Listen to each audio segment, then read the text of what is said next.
You went from Jet.com, Equinox, and even before that, all the experiences you've had. I'd love if you can share maybe some challenges at each place. Some mistakes I've made, and I see this a lot in young people today. Impatience, when you're young, you want everything right now. But it can also mean that you maybe step away from things too quickly. I remember I worked for a company, it was a relative startup in the UK at the time, a company called Ocado.com.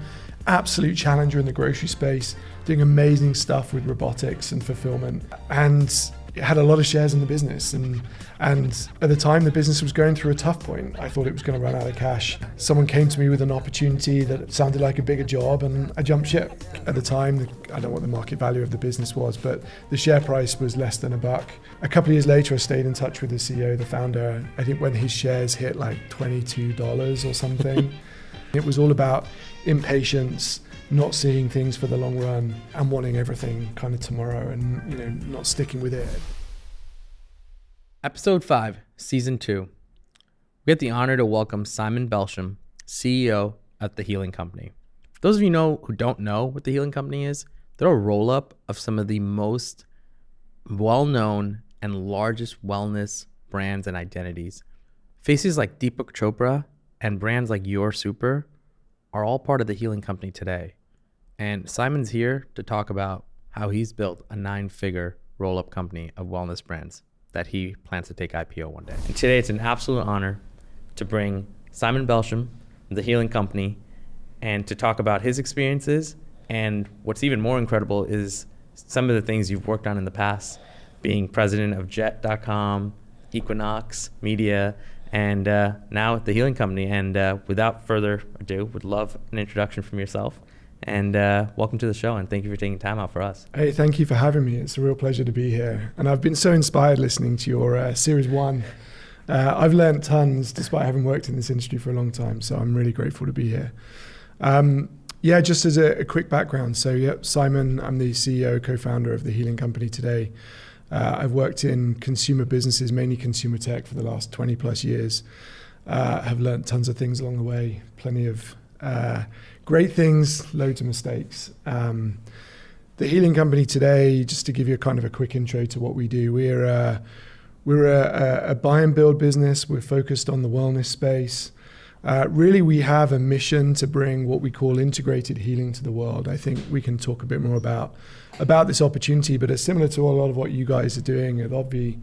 We see just this big movement, this big change as people are thinking differently about healthcare and how they approach it, and the lifestyle approaches they're taking to ultimately prevent chronic disease, which is plaguing our society. And we see a big change. The science, the technology, it's pointing us in a different direction. And so we set up the business, The Healing Company, to bring together a community of brands and founders and leaders that could make a difference and help people. And our goal is to help improve the quality of millions of people's lives. That's what we set out to do. So it's incredible. And kind of going on of thesis of what you guys are building, is your goal to kind of create an aggregated group of many brands? And I know you guys have a couple of brands and obviously some iconic celebrity involved too. So maybe if you can touch on kind of what you have built thus far, and maybe the thesis of where you want to be with the Healing Company. Yeah, of course. So as you said, exactly, our goal is to bring together a community of a number of brands that individually have great product, great founders, where we can help those brands and founders scale further and faster than they would alone. But then to bring them together in a way that's like really complementary, so that 1 + 1 = 3 or 4 or 5. And I think it's hard to start a business in the world today. Like, marketing is more expensive, capital's harder to get hold of. And so if we can bring these great people together, these great businesses together, and help them have more impact together than alone, that's really what we're trying to do. We started the business 18 months ago. We've bought 2 companies so far. The first one's a company called Your Super. Wonderful husband and wife founding team, great superfood supplement products, can dig into the healthcare side of it, but getting more phytonutrient diversity in our diet is critical for preventing so many diseases, not just metabolic, health diseases, but mental health issues and all sorts of things can be benefited from that. And it's a great business, great foundations, and we see a big opportunity to scale that. And then the second business that we bought was Deepak Chopra's business, Chopra Global. We've been working with Deepak for about 18 months. Incredible. As our chief scientific advisor, and through that, built trust with each other. He was thinking about his legacy personally and what he wanted to do next, and it felt just like a great fit to bring that in board. And so we bought the meditation wellbeing experiences elements of his business, so his app, Chopra app.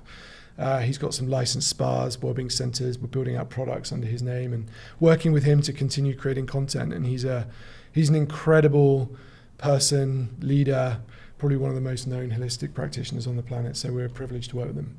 It's amazing. It's funny you said you're super, being one of the first brands.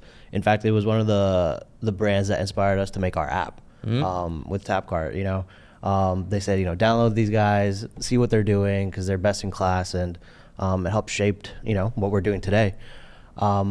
Being that was, a pretty big brand to bring on. I think what a lot of people would find interesting is to understand what that process looks like for you, and what are you looking for within the brand to actually, acquire or bring them a part of the Healing Company. Such a good question. There isn't really one answer to that, but I think the first thing when you look at any business that we're looking for is what gives them an unfair advantage in this world. Like, we live in a noisy world. There's a lot of competition out there. It's in many ways over the last 10 years been a lot of businesses sprung up, right? So what gives them an unfair advantage over anyone else? And I think that's one of the key things to start with. And then, well, is that like product? Is that like culture? Like, what is that? Yeah, no, it could be a number of different things, which is sort of why I kept it fairly general. But if I think about Deepak's business and Chopra, clearly the unfair advantage they have is the name and the reach of Deepak. Right, makes sense. And if you can leverage that on the back of that, right, creating products and experiences becomes a lot easier. For Michael and Crystal at Your Super, they'd built a huge community of people that were passionate about superfoods, and they had some incredible products, and they were in the right place at the right time. And so we look at a number of different things, but given a lot of what we're doing is about products, the product has got to be great. Mm-hmm. And increasingly in this world, the FTC, the FDA are looking for more scientific basis to products, and it's a good thing. It helps build trust, and right. I think so. Businesses, we certainly look at that. What's the claims? What's the evidence? What's the scientific basis behind the product and what they're doing? We look at the growth potential. I have a view, having worked in this industry for sort of 20 plus years, that you've got to have an omni-channel business. I truly believe, if you think about, I don't know how much you know about kind of marketing academics, like Byron Sharp, for me, he's like a godfather of marketing. He wrote this book, How Brands Grow, a long time ago, and he talked about mental and physical availability. And for me, that just is like a really good example of what a brand has to be. Mental availability, you got to have a good story, you got to stand for something in people's minds. Mm-hmm. Physical availability, you've got to be within reach. Right. I think Coke has always done an amazing job at this, Apple, all those other iconic brands. And so for any business, we look at what's the growth potential? How do we grow the story? Mm-hmm. How do we grow the product? How do we grow that resonance in people's minds? But can we also get it into retail, into distribution? Where can we grow it? We look for founders, the team, the complementary nature, and we can talk a bit more about founders. And then last thing I'd probably say when we're looking to buy a business, it's really important that there's a deal on the table. Mm-hmm. I think it's probably not talked about enough. It's probably easy to sort of stay away from that. But the economics matter, right? Yeah.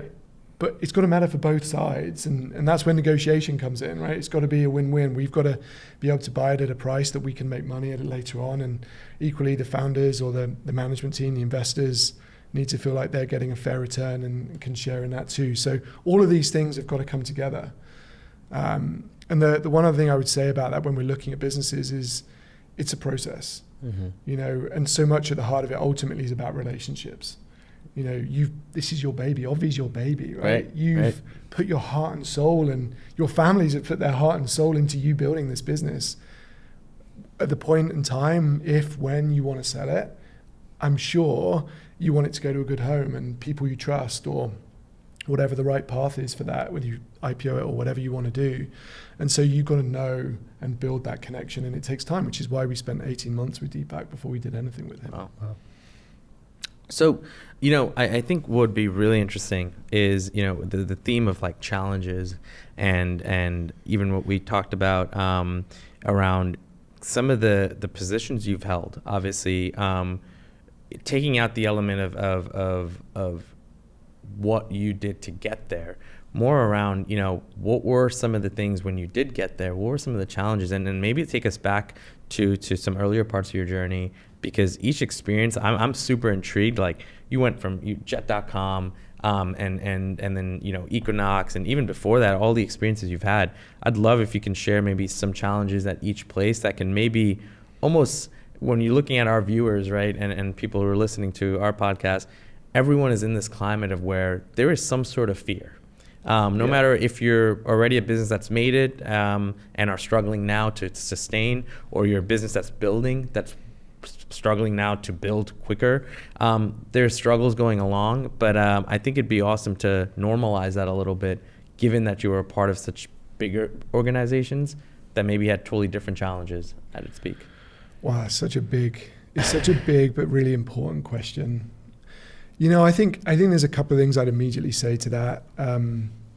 We're only here because of our journey, our personal journey, and that's the good things, and it's the bad things. It's the mistakes and the tough experiences that teach us most in life. I've always felt that, and I've had plenty of difficult and painful experiences through my career and getting to be, and that shaped me who I am as an individual, who I am as a leader, how I perceive the world, how I think about opportunities, and so I think, even though it can feel scary and fearful, I think facing into those and seeing them as in learning opportunities, it can feel hard at the time to do that, but like feeling them as learning opportunities is super important.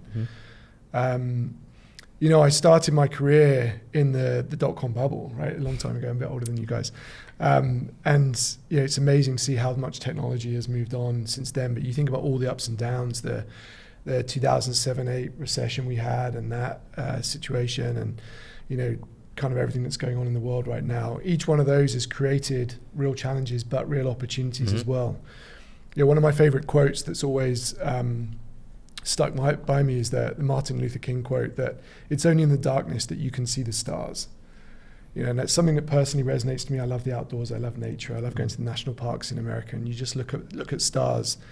And that's where you see the opportunity, but you only ever see them when it's dark. And I feel like that's one of the things that I've learned in my career from tough times.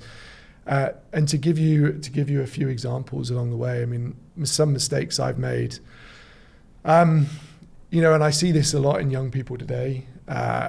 Impatience. When you're young, you want everything right now, and it's amazing to have that energy and that like hunger. But it can also mean that you maybe step away from things too quickly. I remember I worked for a company, it was a relative startup in the UK at the time, a company called Ocado.com, absolute challenger in the grocery space, doing amazing stuff with robotics and fulfillment. CEO, generally one of the smartest people that I've ever worked with, brilliant guy. And I was leading a division for that business. I was on the executive team, I was in my late 20s, and had a lot of shares in the business, and at the time the business was going through a tough point. I thought it was going to run out of cash. Someone came to me with an opportunity that sounded like a bigger job, and I jumped ship. I went to this bigger job, even though there were so many great things. The NPS scores were off the chart, the customer service, people loved it. I loved it as a consumer. And yet I saw this short-term thing and was like, okay, I'm going to go to that. I can honestly tell you, like at the time, I don't know what the market value of the business was, but the share price was less than $1.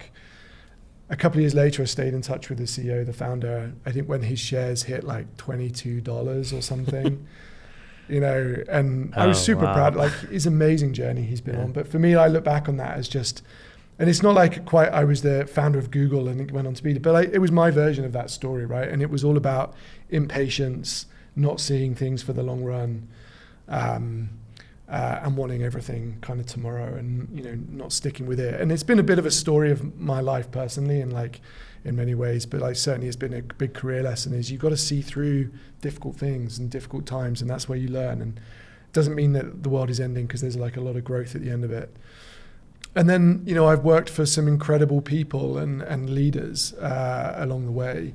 And I feel like I've seen how leadership can shape the destiny and the fortunes of a business. And, I went through a very tough period at Tesco, which is a very big multinational, sort of a European Walmart.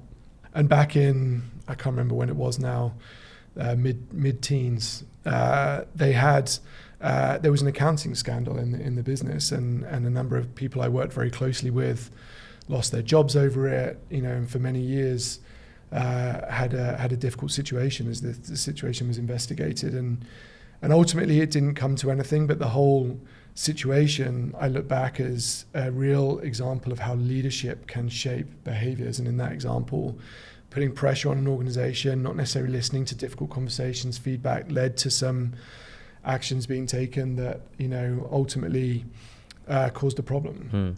And as leaders, we have enormous responsibility that I don't think we always realize until things go wrong. Yeah. The way people look up at us, the way that we are role models to people, the decisions we make and how those cascade to decisions other people make. Yeah. It's only, I think, sometimes when you've been in a tough situation where that hasn't gone right that you really learn those leadership mistakes. And I look around now at public leaders, political leaders, and you see them behaving in a way that you just think is irresponsible. Mm-hmm.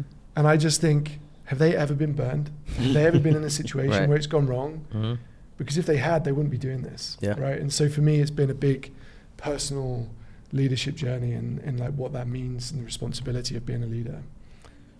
Do you think leadership, I think I personally kind of have this challenge too, kind of mentally sometimes, where if you're trying to be a leader, but also rolling up your sleeves and doing some of the work, Yeah. right? It is very hard to know when it's time to be a leader, and knowing that that's going to take away time from rolling up your sleeves and doing the work. Yeah. And I think in between, what bridges that gap is a great team. Yeah. Right. And would love to hear a little bit of your experience of building teams, and maybe some of the challenges you've had, and maybe some of the mistakes or learnings from it. Because I think in today's era, when we talk to other founders and whatnot, the ones that are still doing great are the ones that have great people, the loyal people, the team that's been built out. And given remote now, and given, not everyone's in the house and stuff, the dynamics have changed so much to where if you come back and boil down to leadership, it's like, well, how do I build this in-between bridge, right? Because I can just keep doing everything myself, or I can shift to being a great leader that can lead people to do it. And it's, I don't know, it's always this contrast that's just so hard to fathom. So I'm sure you've had your years of different journeys through that. For sure. And I've learned from people along the way as well. I think that's one of my sort of lessons back as I look at people, is like, choose, when you make a decision about a job, choose it based on people. Yeah. As much as anything, because especially when you're young, because that's what's going to shape you if you work for great people. And it's one of the things I always ask in an interview is like, who've been your role models? Who've been your mentors? Who've shaped your career? Because I think actually that's a more important question than like sometimes what people have done. But equally, like, I'm so impressed with how you guys are building Obvi, and there's one word I would use that I observe from what you're doing is around transparency. I've certainly learned over time that that's critical for building a team and engendering trust. I think it's easy sometimes to think people can't handle bad news. One of the things I've learned is people can handle tough conversations much greater than you ever think they can. And so that transparency element is really, really important. There's a principle that I've come to learn over time that I think is important. It's a thing called the Stockdale paradox. Have you guys heard of it? So I think Stockdale was the researcher, and apologies if I kind of screw this up a little bit, but at least this is how I've internalized it. Right. So it came out of, I think, World War II and some of the prisoner of war camps, and people did studies afterwards about who fared well out of those experiences and who struggled. And there's sort of two camps of people. There's the optimists, eternal optimists, who were like, we're going to get out of here by Christmas. And everyone was like up in spirits, and then Christmas came and went and they weren't out. And then your spirits got deflated, and you know, when you're in that situation, kind of spirits get broken, it's really tough. And then there were the kind of almost the realists who were like, well, you know, yes, we will get out, but today it's tough. And that ability to hold two opposing thoughts, you know, a reality about today and an optimism about the future, for me is one of the things that is like really defines leaders when you're working with a team, and how you get their support for different things. And so just because you're real today, like, you know, financing may be hard, competition's really tough, you know, we've got a problem in the business, but I'm still super optimistic about where we're going, and we're going to get through this, and the future's bright, and we're in the right space, and we've got an amazing team. And it's called a paradox because we're asking our brain to hold two almost competing thoughts at the same time. But that for me has been one of the biggest lessons I've learned in building teams, is that it's not about sugarcoating it and saying it's going to be right when everyone can clearly see today that there are challenges, but it's about this paradox, being able to be real but optimistic. It's amazing. I think for me, it's always been this like catch-22 where if you're kind of portraying like the struggles, do people freak out, right? And then, you know, do they kind of scramble and they're trying to find something else or whatever it is?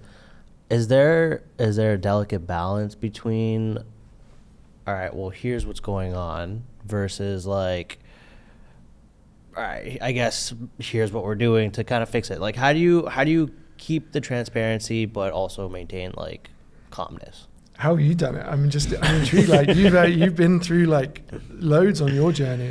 Yeah. I mean, I think when it, like, at least for my position, right, where, you know, post iOS updates and things like that, right, it's kind of going into like these meetings and saying like, hey, well, this isn't doing well, right? And it's tough to say that to the team because that is what they're working on, and it's nothing to do with them. Right. Well, to a certain degree, I would say a majority of it is nothing has to do with them. Right. It's all the kind of the outside factors. And then also it is up to us to really like plan for this. Right. And none of us have gone through it. So it's tough to be like, hey, what you guys are doing is right, but we don't actually know the answer. Right. So that's where I struggle with. I don't want to not have the answer because I don't want our team to also feel like, well, what am I going to learn if they don't really know what to do? Right. So I guess that's just kind of like where my head has always been at when it comes to being completely transparent versus like, all right, guys, here is the next couple steps that I think we should take versus more short term versus long term. That's how I kind of feel I've worked out the transparency, where it's like close versus far, if that makes sense. Yeah, it makes complete sense. Let me ask you a question back. I know you're supposed to be asking me, but like, do you think it's leaders' jobs to have all the answers? I mean, I want to say yes, right? I feel like from our experiences, that's why we're doing what we're doing, right? But I would imagine there is some, you know, I guess leeway where sometimes it just you don't know. Right. And that's where I'm so like I said, the catch-22 is how much do you give away? Right. Like how much can you know, show to the team, like, hey, like, you know, a few months ago we said, hey, we're heading into Walmart, but there's a lot of struggles on the way. It's like you're kind of showing the end goal, but it's like this part is unclear. Yeah. And so if we don't know what we're doing, then how do we expect the team to like be positive about moving forward, you know? I think you're highlighting something that's really, it's tough. It's a tough part of leadership to know how to navigate that. But like that example with Walmart, had either of you guys launched a product in Walmart before? No. So how did you get through it? Still going through it. Yeah, exactly. We'll tell you in a few months. But honestly, I look at that and I think, I don't think it is our job as leaders to have all the answers. Mm-hmm. I think it's our job to have the vision, you know, and I often think we got to have the first step and the last step is how I think. The last step, where are we going? Where's the vision? What are we trying to get to? What's that, the kind of the big rallying cry that's motivating for people? Because people follow people, and they want to follow people with vision. And you guys have that, like, no question in my mind. But then sometimes getting started is hard. So you got to break it down for people. Here's where to go. All the steps in between, I don't know. I don't know the path between here and there. And if we get stuck, we can work it out together. But honestly, I think that's part of where we, as leaders, have to have people. I definitely don't know all the answers to everything. You look at all the change that's going on in the world today with everything with generative AI. Like, I'm so busy just sort of dealing with investors. I'd love to have time to research that stuff and know what's going on. The only way we're going to get through that is by having great people in the team who can help us navigate that. And Walmart, and I've heard you talk on your podcast before a lot about this. I know this is like how you think about it. You need retail leaders who know the space to come in and help you, right? Navigate that journey, whether it's Vitamin Shop or Walmart or whoever it is in this particular example. So I think it's the job of us to build the team who have the skills, who can help us on the answer and the vision, and then engage them. And it's a lot less lonely as well, I think. I mean, you've started this business together, so you've got each other, but leadership is a lonely job and it's much more fun. And by the way, people want to be involved. It gives them great pride. Your team looking back and saying, we got into Walmart, we've been successful, we've done all these things. They've been part of that journey. If you have the answers and you're just telling them, they're not part of it in the same way, right? So that makes sense. I don't know that there's one like blanket answer for that, but that's certainly how I sort of think about that. Yeah. Is there a blurred line between you being a leader and setting, all right, here's my vision, all right, let's figure out what we have to do to get there, versus also building a team that can help contribute to that vision? Like, where do you draw the line between the two, right? Because as a founder, if you have a certain, all right, this is what we're going to do, this is how we're going to approach this, if the team feels maybe otherwise, right? How is there a line where you're kind of like, all right, there's collaboration versus like, all right, well, this is what we're doing, figure it out, Yeah, there's a line. I think it probably varies depending on the situation. I think being collaborative and decision making is important, giving people a voice, but at the end of the day, someone's got to make a decision. And there's not always consensus. I don't believe you can run a business entirely on consensus. You got to have people that make decisions and leaders that make decisions. So I think being humble enough to say you don't have all the answers, you want input, but confident enough that actually you can listen to the opinions and then make a decision about the path forward. And that often means that as a leader, you're going to do something that's not popular, that goes against what other people might tell you is right or think is right, and you've just got to do it anyway. And some of the hardest ones I've had to do on that, hiring decisions, really hard, really, really hard to hire people, and they're some of the highest impact decisions we can have as leaders. Sometimes investment decisions, brand decisions. Sometimes when it's like based on gut and intuition, they can be the hard ones. Where you've got like data and it clearly points you, sometimes those can be a bit easier. But yeah, no, I think those are, and that's where you've got to step in as the founder, as the leader, as the person who holds that vision and that plan. I love it. I don't know if this was an interview or a therapy session. A little bit of both. Because I have a question around, you've obviously have firsthand take and experience right now, and I'm sure you're going through it with investors, right? Raising capital, talking to them, and I think it'd be really interesting, both again for us to know, but also the viewers and listeners to understand what are the sentiments of investors right now, right? And I think it'll be good to get two perspectives. One, investing in, let's say, more of what you guys are, an aggregated fund or whatever it may be, an aggregator. So how do they feel about the wellness space, right? Given that there's no barrier to entry, right? But then number two, overall sentiments of where this market is going, right? No one has a magic, 8 ball or a fortune teller, but I'm sure there are certain sentiments that, require a lot of groupthink to happen, and then you see a market move a certain way. So Can you give us a little bit of picture of what you're seeing from the outside looking in when you're having these conversations? Yeah, I'll certainly sort of share my perspective. And I would say we're learning every day. I think the world is moving fast, with new technologies, the macroeconomic situation, the political situations that are shaping what we're in. So it's definitely not a static place. And, in a month's time, it's going to be different than it was a month ago. Yeah. That said, I would think, a couple of things just on the market overall. I definitely think that sort of the well-being space and health space in general is one of the most interesting and attractive segments that I see, particularly in kind of consumer space. And I think my sort of sense is that investors in general see that. They see the opportunity, they see the growth, they see the fact that it's pretty resilient to the economy. They see the science and the technology that's kind of emerging in this space. Health in general is a huge market, and it's always easier to make returns when there are big market opportunities. So I think all of that is in the positive favor of like the well-being space and the sort of the health and healing space that we're all in. I think, again, just talking general terms, and I'll talk some specifics because not all investors are the same, right? And they're sort of seeing the world very differently. I think sort of in general, the kind of the macroeconomics is still really cautious. Interest rates are still going up. The Fed's still putting up rates. The UK central bank is still putting up rates. And when you've got risk-free rates of like 5%,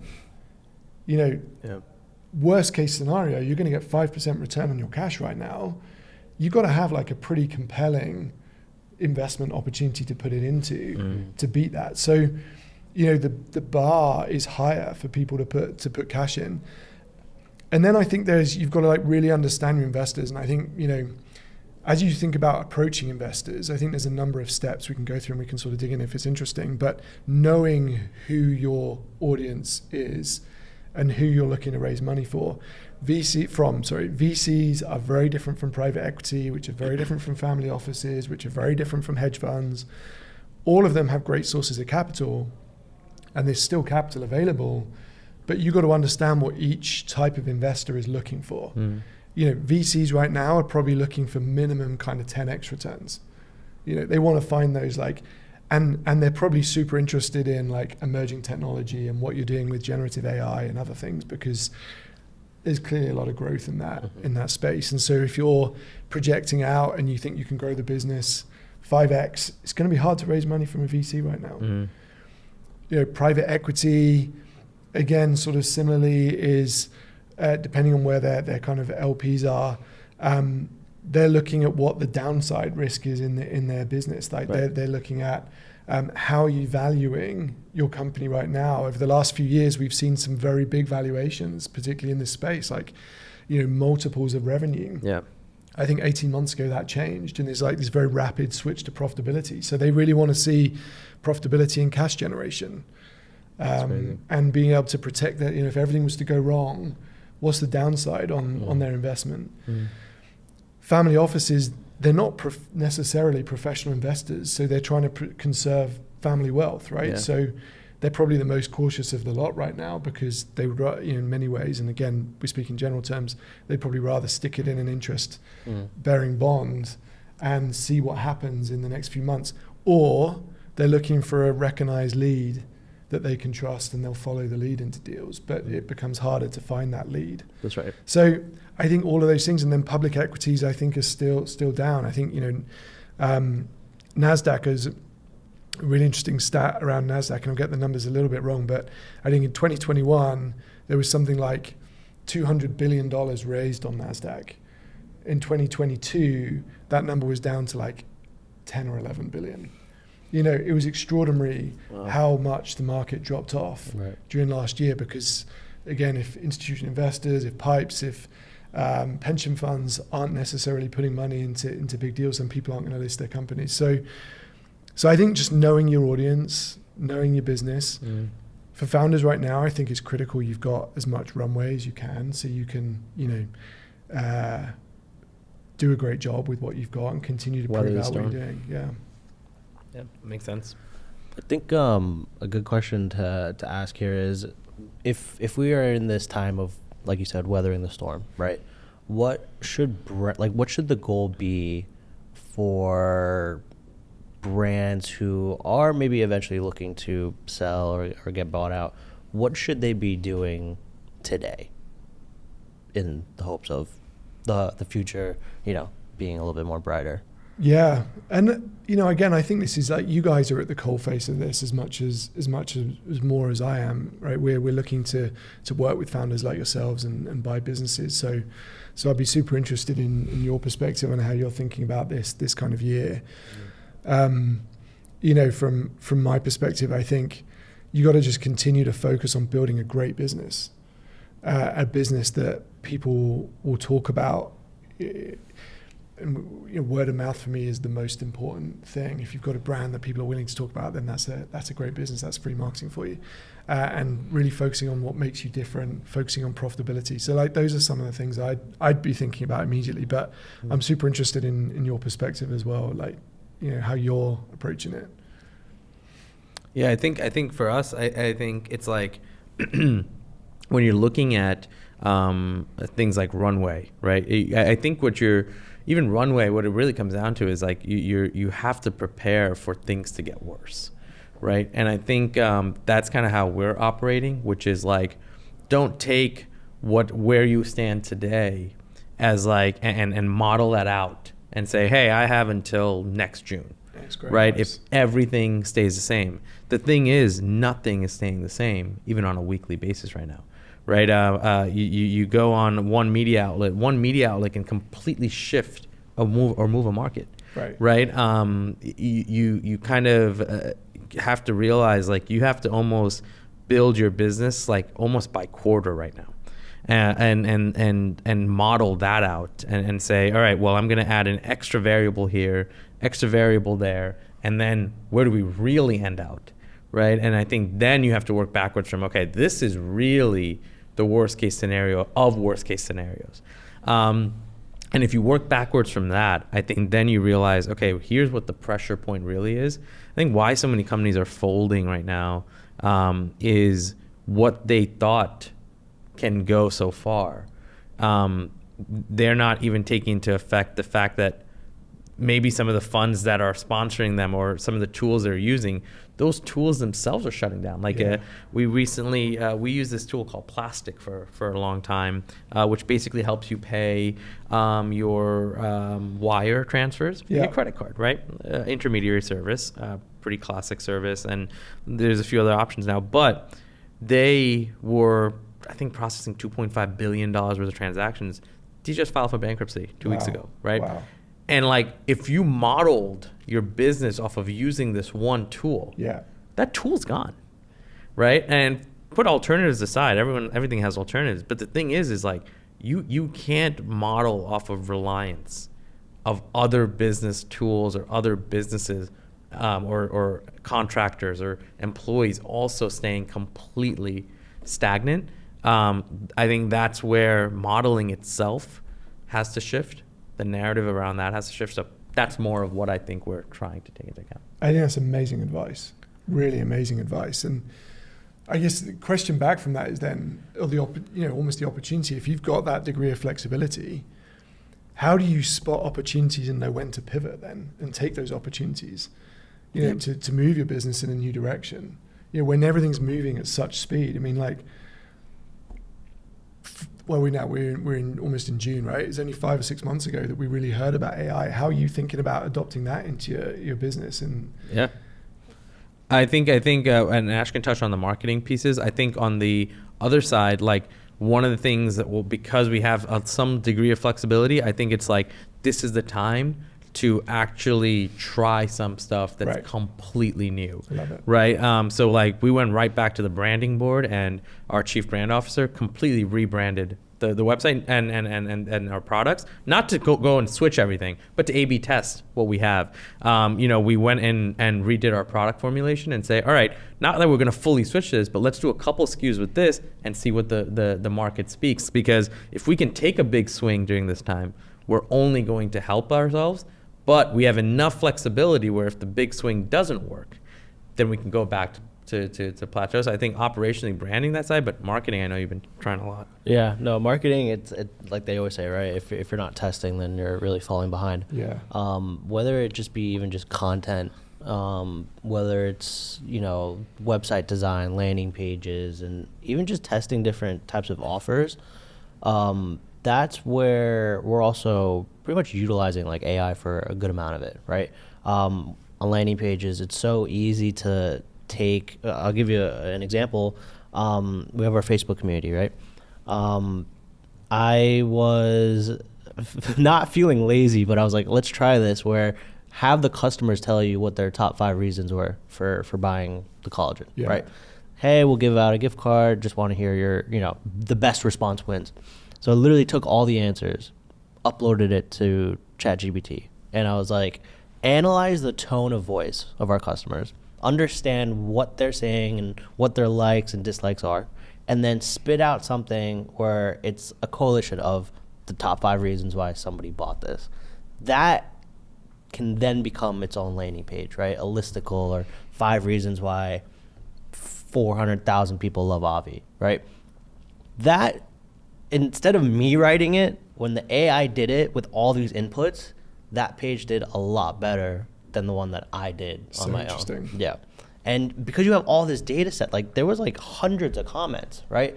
So if you can train the AI and like give it the inputs that it needs to really spit out the right answer, that's where I think brands can be a little bit more, ahead of the game. And I think that's like the name of the game is, and some of my like previous comments, whether it be on Twitter or whatever it is, it's like how the shift in content is happening, right? What do ads need to look like nowadays? Yeah. Because, the whole point was to be as native possible to the platform that you're advertising on, whether it's TikTok and it kind of looks like a TikTok, right? Or if you're on Facebook, it looks like a friend sharing a photo, right? How do you stay ahead of the game while also like standing out from the rest of the crowd, right? Because everybody's making the same ads, the same style of ads. And I think that's where you can kind of use AI to spark the ideas, right? So like some of the things that, like I said, is inputting that data from the community of like the reasons why they bought, and then going back to the AI and say like, hey, well, pretend you're a world-class marketer and tell me what are 5 reasons I should kind of like use in my marketing angles that is going to be completely different from what anybody else is going to do. Amazing. Right? So that's how I think you can kind of stand out while also still blending in and making sure that, that ad fatigue and that like just that when people see an ad, it's like almost instant scroll, right? And how can you provide value and education? It's okay to get and lean into this new tech that's coming out, and that being AI, getting you from like 0 to 1, and then having the team go from 1 to 10 is, I think, the best foot forward, at least right now. Amazing. Saves time, money, and you're a little bit more efficient. You've clearly built a culture of this sort of experimentation where that's part of what you're trying to do. And I think, what you've done with products and new product development, product launches has been super inspiring in that way. It's really hard to scale that. But I think as leaders, the fact that you've started the business that way and that's part of your culture is super impressive. I think I saw a quote last week from Elon Musk that said that, the most successful businesses are always the most innovative ones. And I think that a lot of that comes from the testing that you're talking about. Really interesting. Yeah. No, I feel like if we're not testing something, it's like we're almost doing a disservice. Yeah. So I think it'll be a good time to maybe go into some of the kind of rapid fire questions we have. Yeah. And feel free if you want to expand on any of them, obviously, go for it. But like, I think the goal will be for us to kind of get as many through. But I think you wanna should we start with that then? Yeah. Okay. So when it comes to building team, if you had one role that's just non-negotiable, has to be on your team, maybe your first hire, maybe your second hire, what is that role? You're gonna have to pick a favorite on the team. The CEO and founder. Good answer. The reason I say that is because I think you got to have the vision about why you're different. And then I would say the answer is you've got to own whatever makes you different. Love that. So if your difference is the research, own the science. If your difference is branding, own the branding and the marketing. If your difference is product development, own the product development. Great answer. When hiring people, would you rather have a specialist or a more generalist? Early stage, Yeah. I think generalists are worth their weight in gold, honestly, early on. But I'd probably reframe your question a little bit and say, actually more important is fixed versus growth mindset. And I would say people with a growth mindset who can learn and adapt are the most important at an early stage in business. Makes sense. Yeah. That was well said. Remote or in office? Hybrid. Ooh. What's a perfect balance? Again, it does depend on the business, right? If you're a retail business, you clearly got to turn up to work every day. If you're a manufacturing business, you got to turn up to work every day. Yeah. I think for a lot of knowledge workers, which a lot of technology enables us to be almost knowledge workers these days, creatives, etc. I think we're never going to go back to a world where we're fully in office because the benefits of flexibility are too great. Childcare, family. I think there's just a lot of opportunity with that. And so, for us as a team, we're spread out all over the place. We're working with businesses that could be all over the place. We get together every sort of 6 to 8 weeks. We have a week together. We work through the big strategic challenges. We do some social stuff. And then broadly, we're then remote after that. But you got to focus on the rhythms, the cultures that kind of maintain that connectivity outside of the very transactional Zoom meetings that we all live in. Next question, probably an answer for 2 parts, right? So we'll start with the Healing Company. If you had to pick one, what would be the number one channel that you would focus on to drive growth for your business? I'm going to probably answer this for whatever the scenario, but the channel I'd focus on is word of mouth. Yeah. I worked for Mark Laurie at Jet, and I think one of the things that he was just brilliant at was this idea that, Net Promoter Score is really the only metric that matters, and Fred Reichard and others have obviously evangelized that for a while. But if you don't have a product that people want to shout from the rooftops around, you don't have a good enough product. And you got to start there and iterate the product, and so you got an NPS score of 80 plus, because there's no point in putting paid marketing after a product that's not good enough. Right. You've got to have a great product or service to start with. So if I could build a business, it was just get that buzz, get that word of mouth, get the NPS score up, and then you can scale. Would that apply to all businesses, or let's say, because I asked, all right, let's just say the Healing Company versus say something like Avi or Your Super, right? Still word of mouth? Yeah, it's a little bit different because the Healing Company, our main customers in a way are the founders and investors in the business. So we spend a lot of time trying to sort of be thought leaders in the space and connecting with people who are thought leaders in the space and sharing news and information, because similar to an end consumer, that that's interesting, it's engaging for people, and we're trying to work out what's engaging all the time. But still, I think at the end of the day, the best endorsements come from people that you know. Right.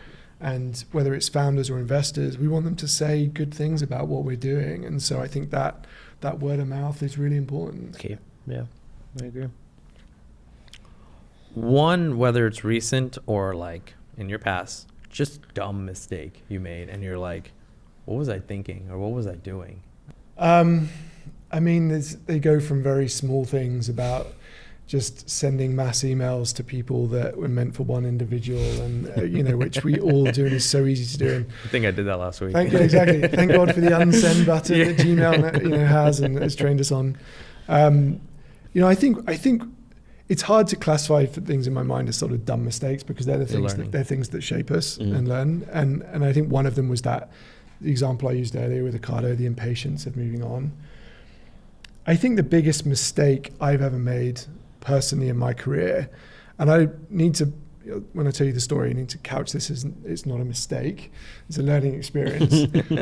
I was running a company in the UK. The business was doing well. It was my first gig as a proper CEO. We just sold a big chunk of the company to a private equity firm. Everything was going great. I was, on TV all the time, giving my opinion on retail. Thought I was the real deal, right? And I was a single guy at the time, and I had a relationship with my CMO, who, by the way, is now my wife. We got a kid together. Wow. That side of it is not the mistake. Just to be clear for everyone. The mistake I made at the time was I didn't tell anyone about it, and didn't tell my board about it, my investors, or the rest of my executive team, and it came out. It came out eventually. These things always come out, right? It's one of those lessons in life, is like, when you do things that you think won't come out, they will come out. And it came out, and it was a problem, and people felt like I'd betrayed their trust and lost trust of my board and my investors, my colleagues, and I lost my job, and it was a very painful experience, and one of those ones that has really shaped me.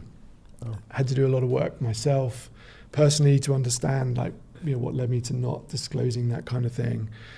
Ultimately, it led me to move to the US, and there's a whole sort of cascade of things that have been very beneficial since then. And, I'm very happy, and we've got an amazing family and a 1-year-old kid who's just like my absolute,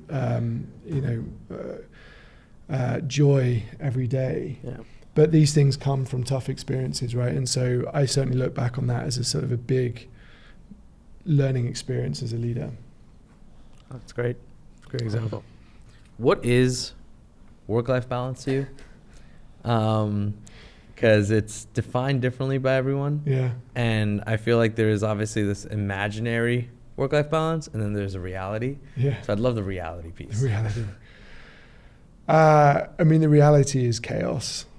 Yeah. Yeah. It's perpetual compromise, trying to navigate, balance, judge, having good relationships, partners that are willing to support you in what you're doing.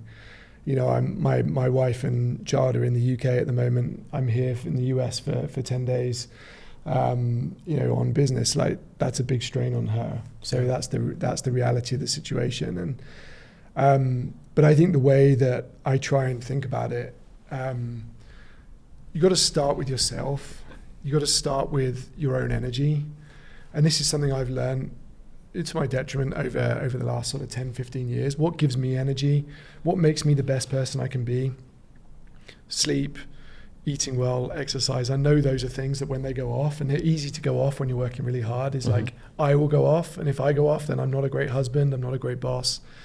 And the whole work-life balance falls out. So one of the things I've learned over time is it may sound selfish, but focusing on yourself being good first is super, super important. And I really encourage any entrepreneurs to make sure that you're doing work on yourself and looking after your own energy, because you just can't be a good partner. You can't be a good leader if you're not in a good place. So what's your routine that you don't like to stray away from?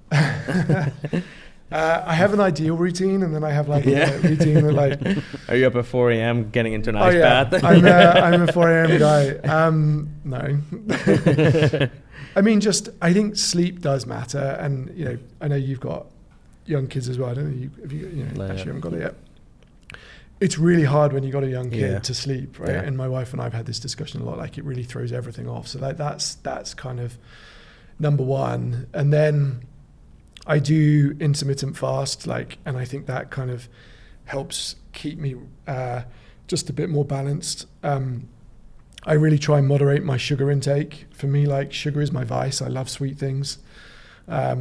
But I also know that they really send me off as well, and actually deplete my energy towards the end of the day. So if I can get a few of those things right, just manage my balance, not overeat, have those sorts of periods of fasting, not eating too much sugar and getting some sleep. Those are good things. And then exercising a couple of times a week, and ideally I'd be exercising 5 days, but on a great week, if I can do 2 days, that would be good. And I think one of the things I've learned in recent years is that strength training is actually better than cardio training.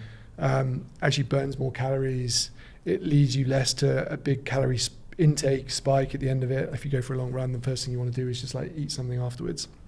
If you do weight training, then you don't necessarily need to. So I think a few of those things, if I can get some of those things right, that makes the world of difference. And then one other thing is just spending time outside of work with family and trying to have that wind down time. Yeah. Even if it's just like 20 minutes, 30 minutes at the end of the day, just having something that's like Shut not off. related, shut Yeah. it off, allow your brain to settle. Yeah. Helps with when you have a kid, right? Who kind of forces you to do it. They force you. Yeah. At least last question on my end is 5 years from now, where are you? Ideally. You know, I think 5 years from now, it's a good question. I think professionally, I'd hope that we're having a big impact on a lot of people, products and services that people are using and consuming and finding that they're making a difference to their lives, and that we are doing good stuff out there and putting it into the world and helping more people realize that there's different ways of thinking about health and lifestyle, right? So professionally, if we can be doing that and having an impact on lots of people, that's great. That's amazing. Personally, I want to be present with my kids and my wife, and be part of that family and not distant. And that's hard as an entrepreneur to sort of, the conversation we just had. And I want to be seen as a leader for my people that cares about people and helps people grow and makes a difference. And, you know, I think one of the things I've learned in my career is, as it's gone on, is that like jobs change, but people are always around, and you follow people between jobs and different situations, and those relationships really matter. And so I've learned to cultivate that and to be really aware of that and to develop those is super important. So yeah. Love it. So at the end of every episode, we like to give the viewers something to chew on, right? Okay. So out of everything we've kind of discussed today, what is one thing that you would want, you know, business owners or operators to take away and kind of, you know, implement in their business today, tomorrow, immediately? People matter. Choosing who you work with and work for at the start of your career as a leader, choosing who you surround yourself with, how you engage with them, the transparency you share with them. I mean, I think those are a lot of the things that we've talked about. I think being very conscious about that, that's going to be the ultimate thing that determines whether your business succeeds or fails. Love it. Chew on that. Chew on that. That was awesome.